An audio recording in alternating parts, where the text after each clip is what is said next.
একদিকে কে পপকে কপি করতে গিয়ে জোকার পপ হয়ে গেল নেহা কাক্কার, গান শুনে দর্শকদের কান গেল পচে। অন্যদিকে পূজা করছে মেসি, আর কি চমক দিল আম্বানির ছেলে মেসিকে জানলে কিন্তু চমকে যাবেন। সো রিসেন্টলি টনি কাক্কার আর নেহা কাক্কার এই দুই ভাই বোনের ক্যান্ডি শপ নামে গান রিলিজ করেছে, যেখানে বেশ অনেকদিন পরেই দেখা গেল নেহাকে একদম ওজন টোজন কমিয়ে কে পপ তারকাদের মতো হাজির হয় নেহা। কিন্তু তার এই কামব্যাক নিয়েই নেট পাড়ায় এখন চলছে হাসাহাসি। নেটিজনরা তো একদম ধুয়ে দিচ্ছে এই ভাই বোনকে। তাদের মতে গানের 12টা বাজাতে এই জোকার ভাই বোন আবার হাজির। এছাড়াও কিছু দুষ্ট পাবলিক তো বলছে, এস রে কে পপকে কপি করতে গিয়ে একদম জোকার পপ হয়ে গেল দুজন। বাপরে, আবার ছাপটিগিরি শুরু করলো। তবে এত কাহিনী করেও 2 দিনে কিন্তু গানের ভিউ মাত্র 2 মিলিয়নের কাছাকাছি।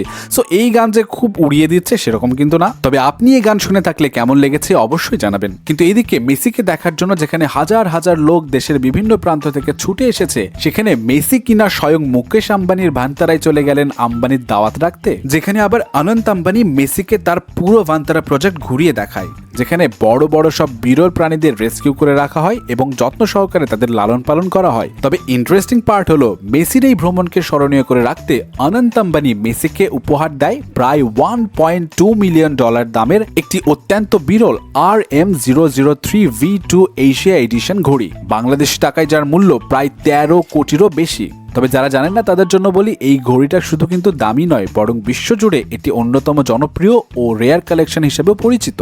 তবে সব থেকে মজার ব্যাপার হলো, মেসিকে নিয়ে আম্বানি আবার করেছে গণেশ পূজা, যা নিয়ে নেট দুনিয়ায় কিছুটা চলছে হাসাহাসি। নেটিজনরা বলছে, আরে ভাই মেসি তো খ্রিস্টান, তাহলে এইটা কি করলো? আরে আম্বানি পরিবার বলে কথা, সবকিছু সম্ভব।